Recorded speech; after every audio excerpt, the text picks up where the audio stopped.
We're here for a very interesting topic, and I think a very important topic, which we all witnessed in the media recently. So I would like to introduce Solana Larsen. She will guide us through this discussion. We have very interesting guests here. Solana will introduce them as well. This topic or this discussion is presented by Bertelsmann. They're also doing two research projects on this behalf. That's called Sustainable Governance Indicators and, of course, the Bertelsmann Transformation Index. And well, there's nothing much to say. It's obvious what we're talking about. The title says it. It's about media freedom and under pressure. But it's not only the classical media that is under pressure in some countries, but it's also the digital media or blogs or Twitters that are under pressure.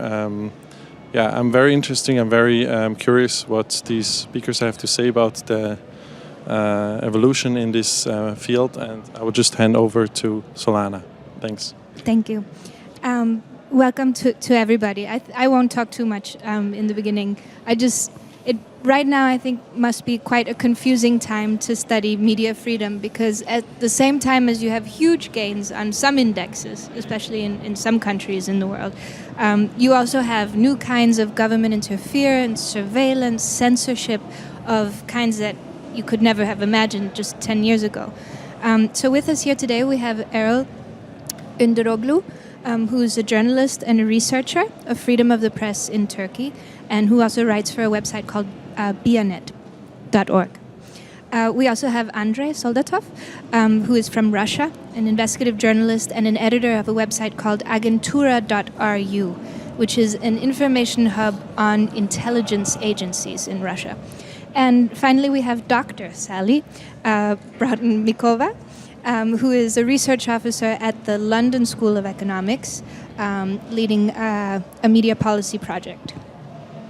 And I think, let's start with you, Erol. There's been a lot about Turkey in the press lately, and we have very helpfully this slide from the SGI project that shows Turkey's media freedom and media pluralism in comparison with some other countries that people in the audience may be familiar with, countries in the European Union. It looks like Turkey's doing very badly in terms of media freedom and media pluralism. What's happening for you? Has the internet not changed everything? I think that it's changed many things, but the internet with the time gained an importance which favor the government. I think that we enjoy at the beginning, let's say between 2000 and 2010, of a good period, but they voted a censorship law on internet. In 2008 they banned YouTube for 2 years in Turkey, and many small creation of website of independent journalists has been banned at the same time. So in the index, I'm very familiar to this index because it's representing a country who failed reform for the EU membership, first of all, because we spent 12 years for accomplishing this reform for in the line of European Court of Human Rights. We felt in this aspect, plus we add new dimensions, new censorship and self-censorship categories in this field. You have many journalists in jail, no? Yes, they were a lot, but the solution that the government found last month was to vote a law for limiting pre-trial detention to 5 years. Can you imagine?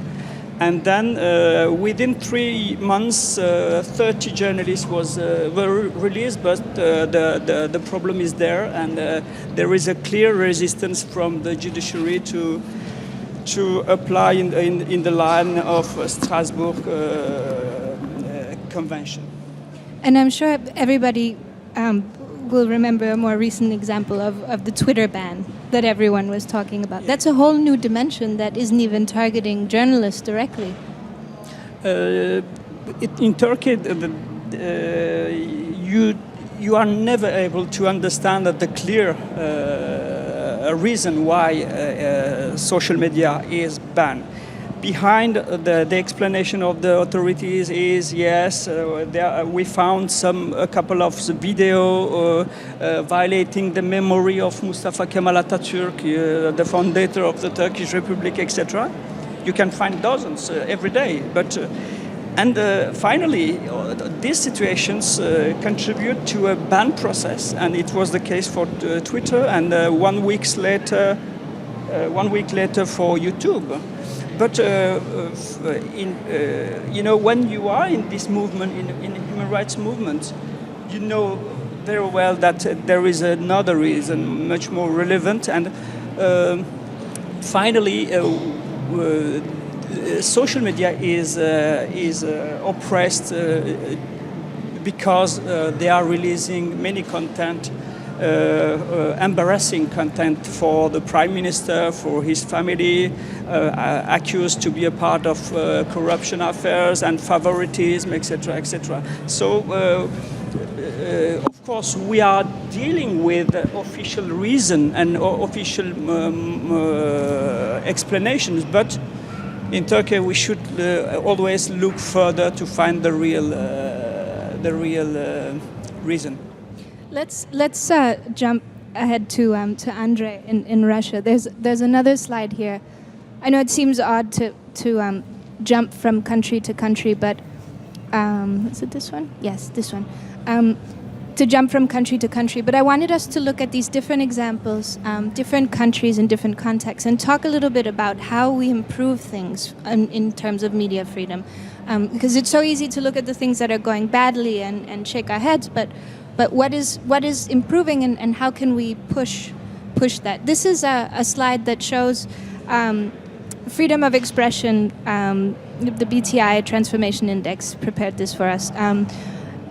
Russia is the red line in there, and then there are comparisons to other countries that are considered comparable in economic terms. At the top of the list you see Jamaica, and it might seem a little strange. It seems a little strange to me to compare Jamaica and Russia, but when you read the report, it makes sense.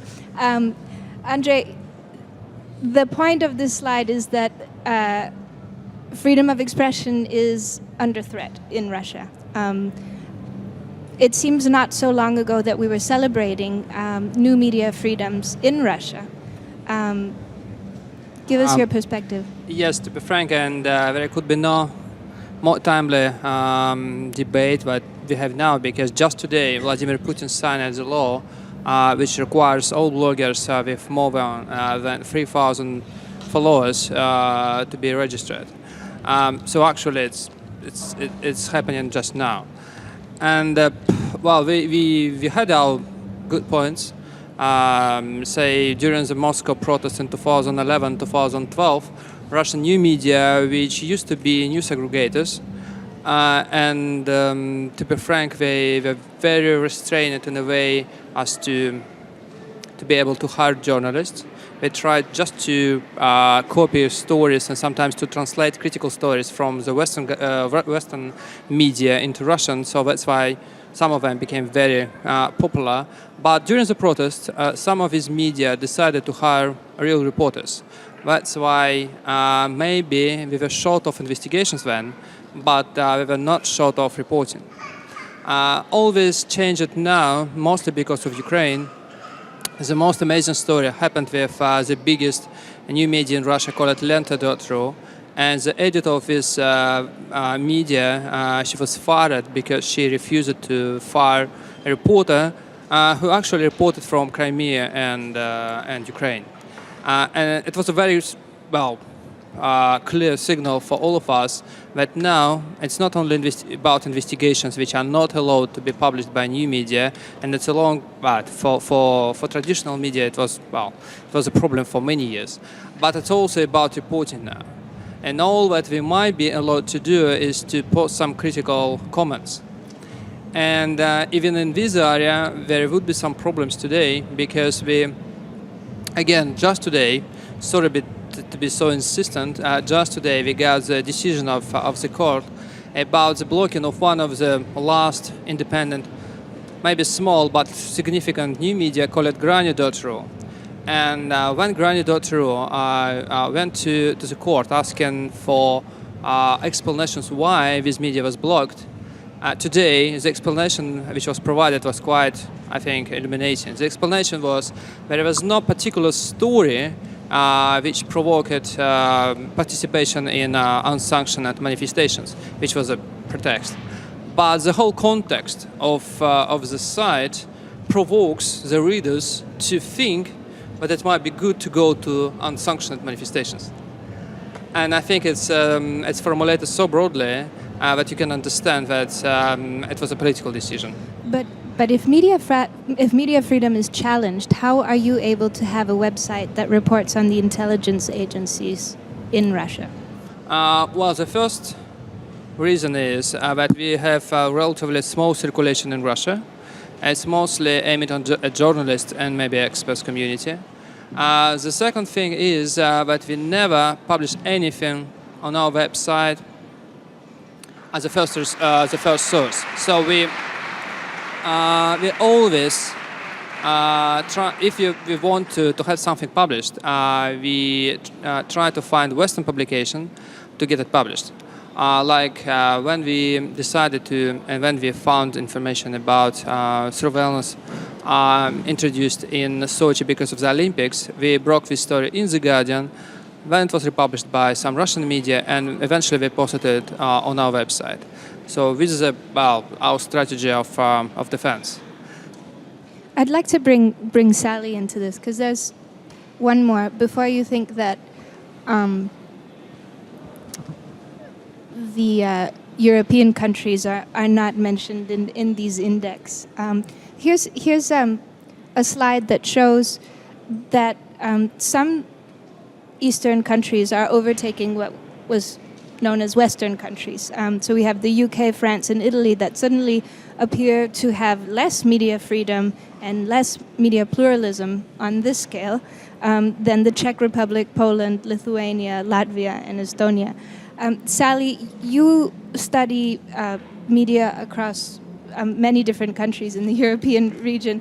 Is it because the UK, France, and Italy are doing so badly, or is it because the other countries are doing much better?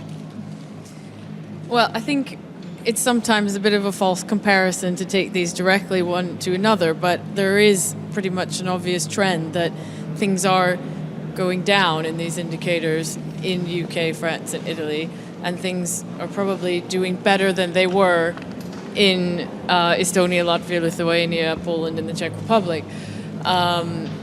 And I think that the decline that people perceive in the UK, France, and Italy has a lot to do with media pluralism and the issues around ownership and construction, ownership and convergence and access to platforms. And also, I think we can't underestimate the surveillance revelations. And there's already been some research about how much journalists are now concerned about revealing their sources inadvertently because they're being surveilled. Alan Rusbridger, the editor of The Guardian, has said that they encrypt everything. They have completely changed how they communicate on email. They have completely changed how they communicate on the phone.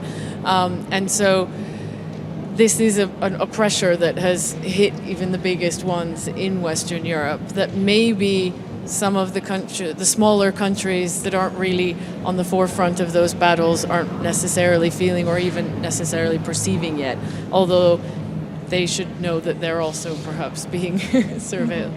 How does it make, Andrei, how does it make somebody like you feel to hear that Western journalists are experiencing some of the things that were, have typically been a challenge in unfree moments in Russia's history or the Soviet Union? Or how does it look from the outside? Well, first of all, we should keep in mind that the Russian, in this case, Russian government, like to use this like to refer to, particularly to the British example. For example, when we got our system of internet filtering in 2012, the excuse provided by the Russian government was to say something like, well, we just try to repeat the British example. The British has their own system of internet filtering, and they try to protect their children, while we, the Russians, do not want to protect our children.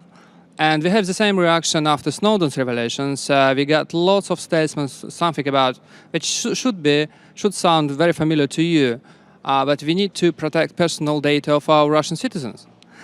So I think this strategy, when countries and governments try to refer to each other, justifying new repressive measures, is a very common thing today.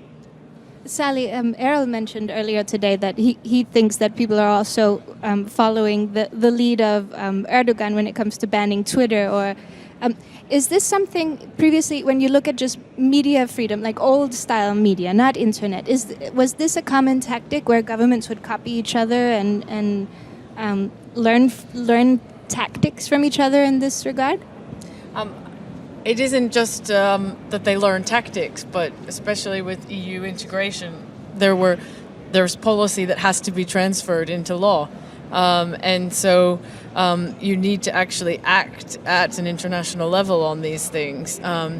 And it's easy to see, for instance, in the UK with the Leveson inquiry and the reform of press regulation, where the UK was one that had really the absolute minimum, complete self-regulation, very hands-off in terms of press. Because of the things that happened, now they're looking at revising that, and immediately other countries are jumping on it saying, okay, well, now we can do, and using it as an excuse.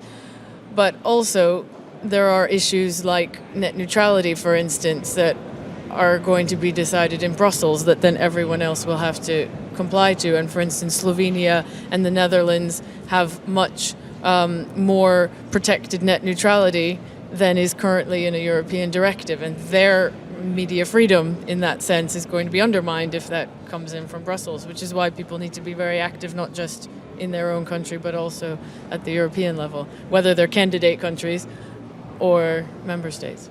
And of course, as more of journalism, mainstream or not, moves online, the legislation that affects the internet and the bloggers and the social activists will eventually also directly affect journalists, I think.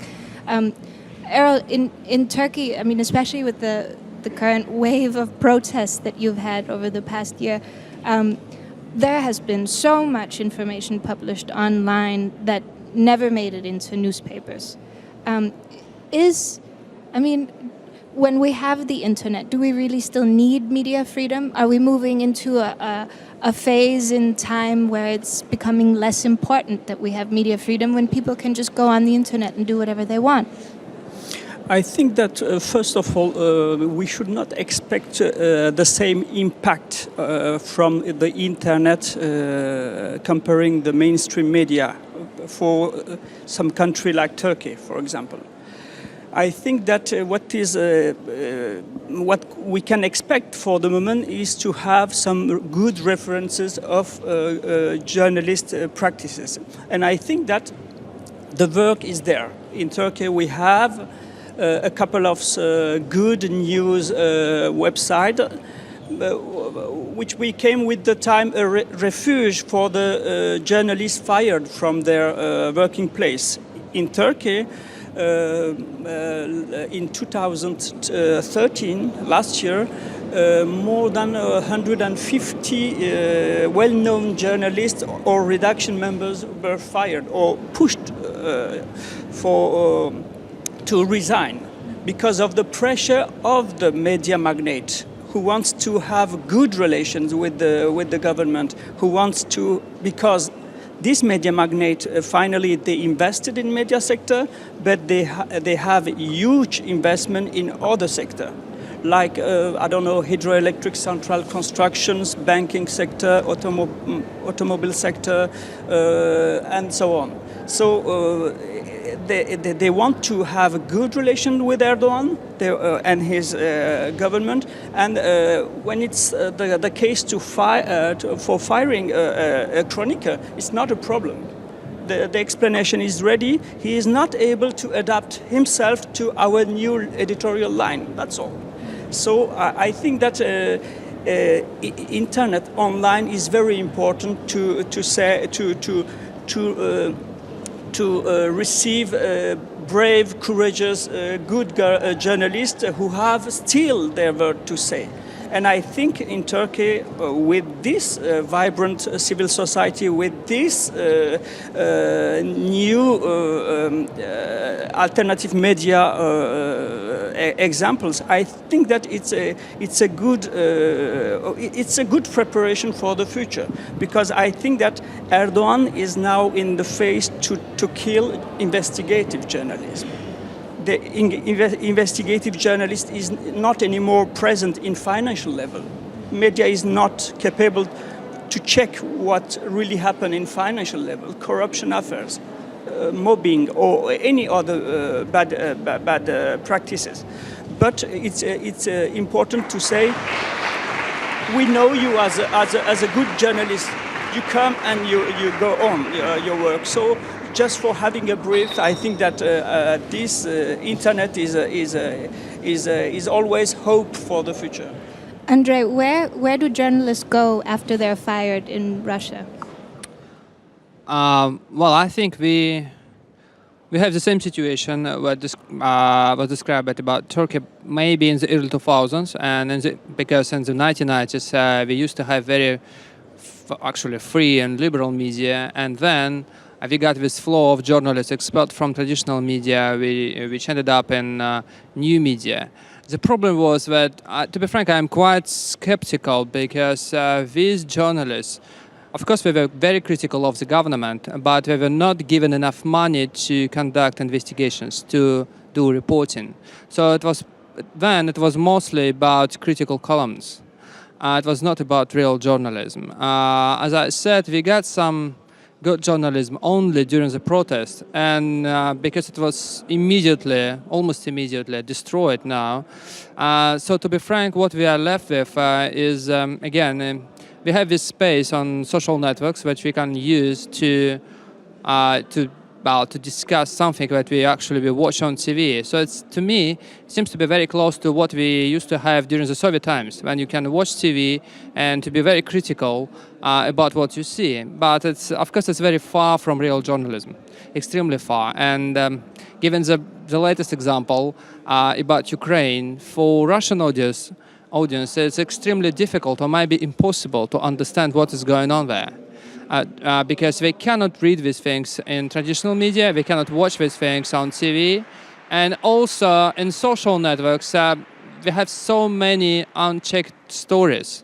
So the only source of information for them is to try to read these things in English. Sally, I think we've always been told that with democracy comes free press, and a lot of the countries in Eastern Europe or Southeastern Europe have essentially become democracies, but their press freedom is still under threat. Can you explain some of the tension in the situation? I'm thinking, for instance, of Hungary or some of the other countries that are known right now to have quite serious situations for journalists. Well, I think that free press and democracy kind of go hand in hand. And I think in those places where we are seeing serious threats to media freedom, we also need to question the extent to which there's real democracy. Because without those voices, and you don't really have public debate. And I think this is where one of the challenges with seeing internet as a fix for the problems with mainstream media, because you still need to have this sort of either national level or global level public discourse about things which requires some kind of filter, some sort of media that's going to process, select, and translate out to a bigger audience that can have that conversation. And on the one hand, the internet does allow a kind of a global public for the big guys. And I find it quite interesting that Andrei sends his things to The Guardian. The WikiLeaks learned the same thing. They can put everything out, but until they send it to The Guardian or to some big media that will get it out there, process it for the audiences, and get it to people who are influential, it doesn't really have that impact. So you still need that megaphone effect. And it's great to some extent that you can have that on a global level, because as we saw with the Snowden, you cross jurisdictions, nobody can shut you down. If you don't publish in London, you publish in New York, you publish somewhere else, and you can create that.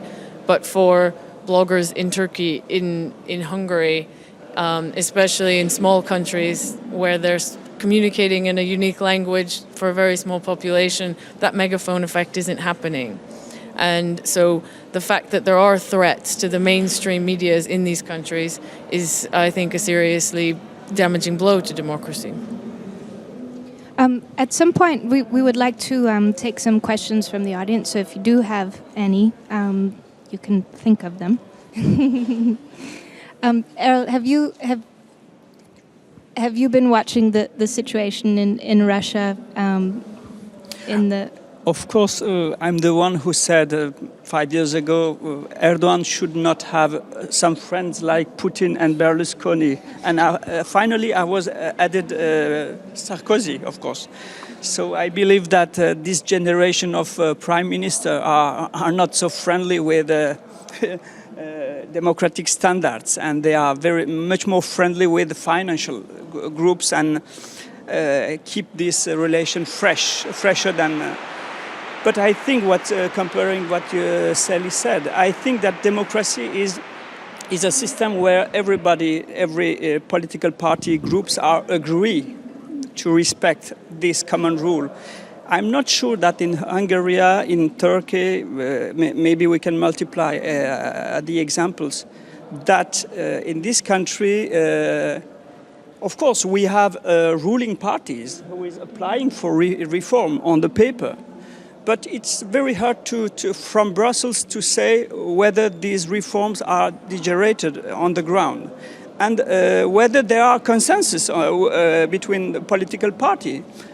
I cannot say. We have, for the first time in 2002, we had a one-party government in Turkey, AKP. It was wonderful. And they started by amending the shame article of criminal code. We said, it's okay.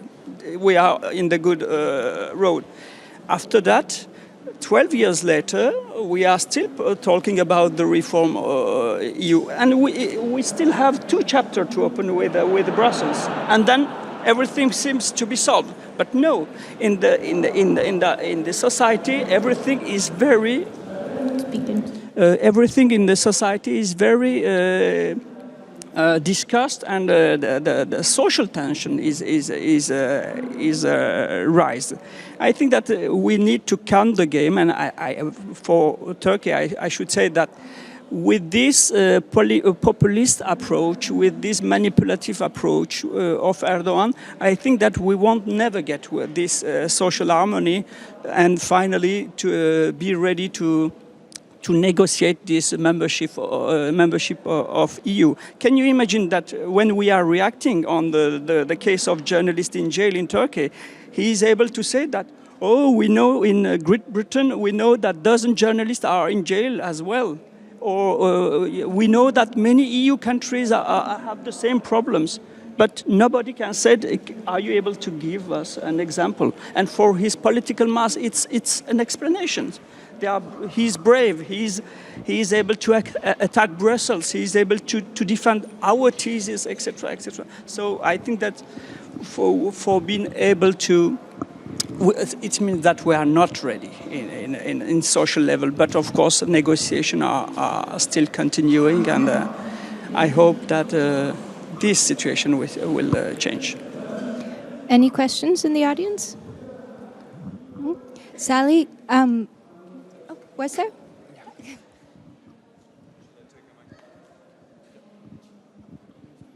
Hi, my name is Nick Depensier. I'm a filmmaker from Canada who's researching a documentary film sort of in the space. And my observation is there's a lot of downward pressure on a good robust press dialogue that's well-funded, that can do well-researched investigative journalism all over the world right now, I think because of the changing media landscape, because of the internet, and not just in some countries where the government might opportunistically use that dynamic to advantage.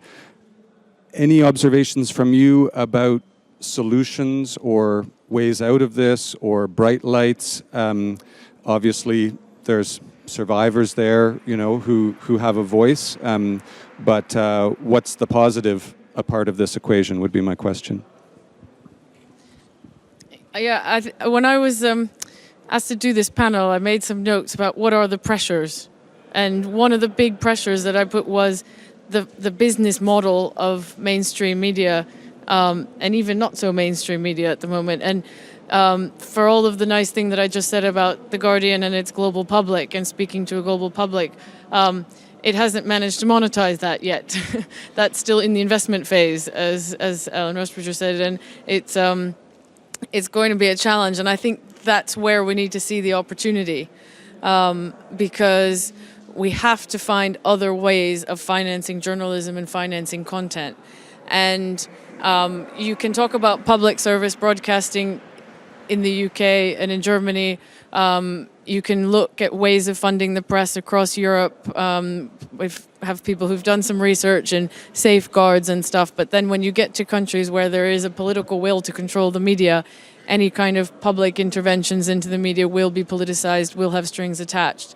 So I think we need to be really creative about how to capitalize on the idea that media are not just naturally based, and how to change business models. And also we need to really think about what are the ways that policy is going to impact the potential for new business models. And once again, I will say net neutrality. think about that, and think about what concentration in the telecommunications and the use of spectrum is going to mean for the ways that people can develop new and creative business models for media. I don't know if you guys have. Well, I think that you made a very good point about international investigative projects. We have plenty of them, and some of them are extremely good. And I think they might be very good in investigating stories which might have some traces in not one but many countries. And also, I think that what might be a very good thing is sometimes you might unite not only the efforts of journalists, but journalists and activists, and sometimes of people who might be very far from journalism. For example, we started two years ago, we started a project trying to understand what's going on with surveillance in Russia. And because I'm a journalist, so I needed technical advice, technical expertise. About some technical solutions used by the Russian government. And we have now, as a result, as a joint project with Privacy International based in London and Citizen Lab, which is based in Toronto. And I think it's an extremely good thing because you can actually share experience, you can share information, data. And it's extremely good thing because at the same time you might publish your story internationally. It also might be a good thing for your protection. But also there are some issues. Like 2 years ago in Russia, it was impossible to accuse journalism of state treason because you should, according to Russian legislation, you have to have access to secret information, and then you might be accused of disclosing these secrets. Now it's completely changed. Now we have the special law, the special amendment approved 2 years ago, and now a journalist might be accused of being a spy just because he passed something, some information, and this information should not be necessarily secret to a so-called foreign organization. So in this case, the authorities even didn't need to prove that this foreign organization is a spying organization. It might be, I don't know, human rights organization. That would be enough. So, of course, it put all of us in a very difficult situation because nobody knows who might be accused and for what, actually.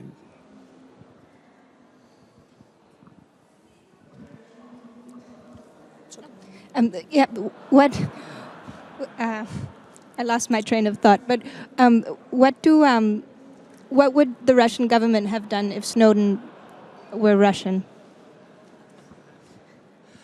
Well, from the beginning, we tried to play with Snowden, and his revelations were used by Russian officials to promote ideas cherished by Russian governments, the ideas of national sovereignty. In Russia, it means that global platforms should have backdoors for Russian secret services, ostensibly to protect personal data of Russian citizens. And the idea is to force somehow global platforms like Facebook to relocate their service to Russia. The latest idea I heard of was to relocate them to Siberia to help to develop this region. And the problem is that we actually, the law I mentioned in the beginning, which was signed by Putin today, actually established this rule. Now, all internet services, and it's actually formulated in a very broad way, I don't know actually what they mean, all internet services should store data on Russian soil. So it might mean one day that we would try to press global platforms to relocate their service. And we try to justify all these measures quoting and referring to Snowden's revelations. Wow. And what do you think, when you mentioned this law that was passed today, that any blogger with more than 3,000 readers or followers, as it is in the Russian blogosphere, what does it mean that they have to register? No, actually, as far as I understand, the idea is to have an automatic system. But it means that special Russian government bodies would have special monitoring programs which would monitor social networks and would identify those with more than 3,000 followers. Of course, there are some tricky things. For example, LiveJournal already decided not to provide information about the exact number of followers. So it's a good thing. But given the fact that Russian authorities were very skillful in pressuring global platforms, and we actually even convinced them to use DPI, Deep Packet Inspection, in Russia just to avoid to be completely blocked, so I'm quite pessimistic. Are there any more questions in the audience? Sally? I would have one, if you don't mind. What I think sometimes, like the big platforms like Twitter or YouTube, they sometimes get also much more under pressure under these regimes or in these countries. Do you think they should be more active or more bold also in kind of opposing these measures? Because sometimes we see they're kind of working together, they're censoring content or deleting content. Do you think it's also a big task? Erol, do you think has Twitter been working behind the scenes to do advocacy in Turkey? I think that in Turkey we consider that Twitter is more courageous to resist against the government than YouTube, which apparently collaborate a bit with the government. I think that no. I think that in international platform there is an idea that they are not confident about Turkish court, so Twitter resisted against this ban, but they had a lack of communication between the TIB, the higher communication authority board in Ankara, who is applying court decision. So Twitter said, I received nothing from Turkish court and from the TIB, so I cannot react. And then Erdogan took this measure to ban all Twitter. So negotiations have started, and I know that Twitter finally said, we don't want to open an office in Turkey to be in line with the Turkish court, because we cannot apply all court decision, because in many content there is public interest referring to this record on Erdogan or the ministers. For YouTube, I think that YouTube is very controversial. I know many cases of some pictures of PKK militant on the mountain that YouTube found as a reason to ban some pages. And I know that some very legal political parties' website are banned by or some videos are banned by Facebook and YouTube. And I think that it is totally arbitrary, because even in Turkey, this is not anymore, how to say, a motivation for the court to ban content. Well, I think some of those companies have felt pressure, and they have started coming out with transparency reports about how they've reacted to notice and takedowns and everything. They're trying to sort of improve their image in terms of their cooperation with various governments. But it's important to remember that these are internet service companies providing social networks, trying to make a business out of it. And even though, yes, private media are also trying to make a business, they do come from some kind of a history of press ethics and what it means to be journalists. And they are actually trying to do journalism. YouTube and Twitter and Facebook do not do journalism. They just provide a platform. And so they are missing that editorial responsibility moment, and they are not a substitute for investigative journalism that needs to be happening. Well, Yeah, just very quickly, I think you're absolutely right, because in our country, we got this internet filtering system in November of 2012, and already by April, Russian authorities were happy to report that all three global platforms, Facebook, Twitter, and Google, now remove content deemed harmful by the authorities in few hours. So now it takes just a few hours to remove this content, because they were constantly under threat that the whole services would be completely blocked. And I think that the best way to withstand with such a pressure is to make these stories public, to make as much transparent as you could. It's the same thing that we face as journalists. If you face pressure, it's better to go public and just to say that you're under pressure. To me, I think it's always helpful.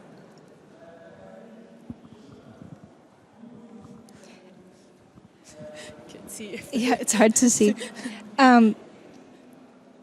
It's also interesting that, you know, in response to the NSA surveillance revelations, that the main argument from a lot of the technology companies in Silicon Valley was this is something that harms our business.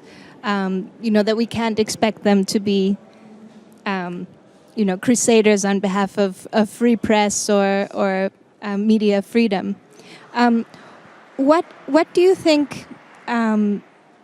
What happens next? I mean, there's this kind of hope that media freedom is an evolutionary thing, that it goes forward. You know, that we get more and more media freedom over time. And I think even though individual countries, you know, there are always setbacks in individual countries, but the landscape at least is changing very rapidly. There's a lot of things happening all the time. So there's a lot to be positive about.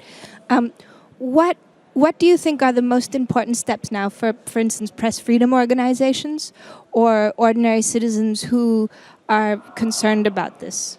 Do you have an opinion on this? What's kind of the nexus for press freedom organizations right now? I think the place to be concentrating your efforts is to be seeing where there are possible blockages. So where there is concentration, and I'm not just talking about Rupert Murdoch's empire and everything, but thinking about these filters, Google, Facebook, the size of them, the extent to which they are gatekeepers, and then they are private companies negotiating with governments in their business interests, and telecom operators. This country is mostly on cable, right? How many of these means that there are gatekeepers between you and your media. And it means that media have to go through these gatekeepers to get access to their publics. And, you know, we went through digitalization. Woohoo, hey, we're all digitalized. Now we've cut off the analog system. We have more spectrum to give to mobile operators.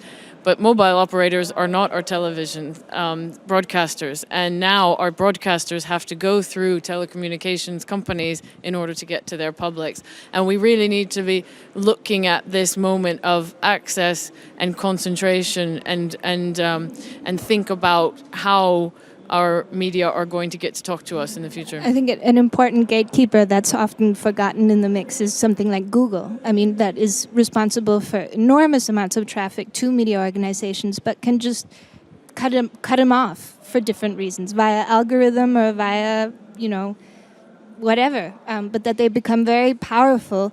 And we tend to see, I think, those of us who are fans of technology or fans of the internet tend to see these companies as sort of the good guys.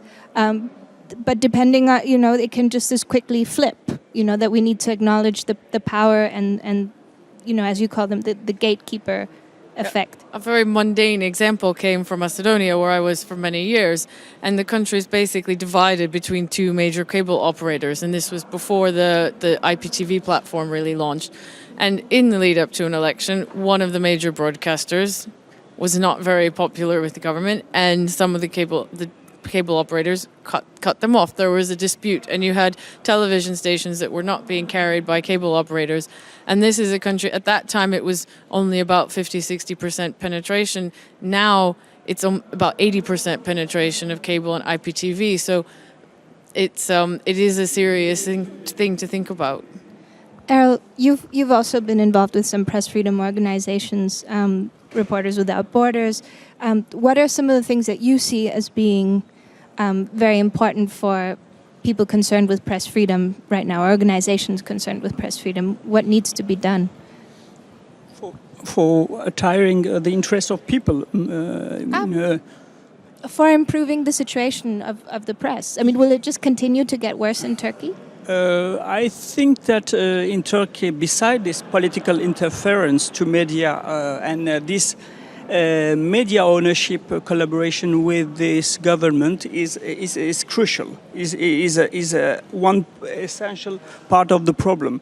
But I think that the other part is a regulation, the lack of regulation. And I can tell you that we are talking about a media landscape very, very,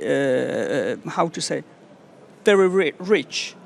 So the problem is not financial crisis. The problem is not the lack of fund, etc., etc. But we still, in these circumstances, we are able to kill investigative journalism, reporting in a proper way. I think that regulation is important, and of course, with the people, I pay attention to the contact that we have with people. Media literacy is very important.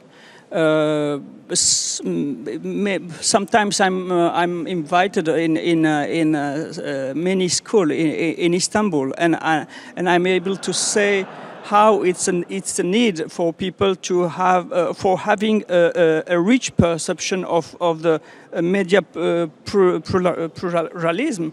So I think that it's good for people to think half an hour about what is media, or about the product, and why it's so important to have so diverse media.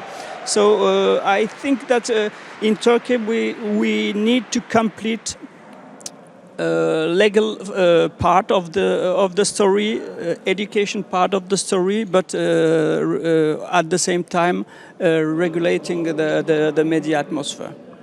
Andrei, what do you think? Well, I think that, to be honest, I think the biggest threat we are facing with now is localization of services. Now, if I'm in Russia and I type Google, I go to google.ru not because of the government pressure, but because it's the policy of the company, which tried to provide me a localized version of services. And in this case, we see that the ideas of governments and the ideas of corporations might be dangerously close. They all try to present us very localized versions of things. Just one example, now we have a Russian national search engine which provides to Russians one map of Ukraine, and for Ukrainians completely different map of Ukraine. That should be absolutely crazy, and I think that might be the biggest threat, because in this case it would be not only about government, it would be about advertisement, it would be about habits of people, and in the end we might find ourselves in the situation where we just forget about the global nature of the internet. We would have this nationalized intranet instead of internet, and I think it's a very probable, unfortunately. On that note, I think we can wrap up the panel. I guess the conclusion of this is that we need to keep watching media freedom everywhere, and that it's never a finished project. Neither democracy nor media freedom will ever be should never be left to its own devices to watch itself. Thank you to all the panelists. Thank you for the audience, and goodbye.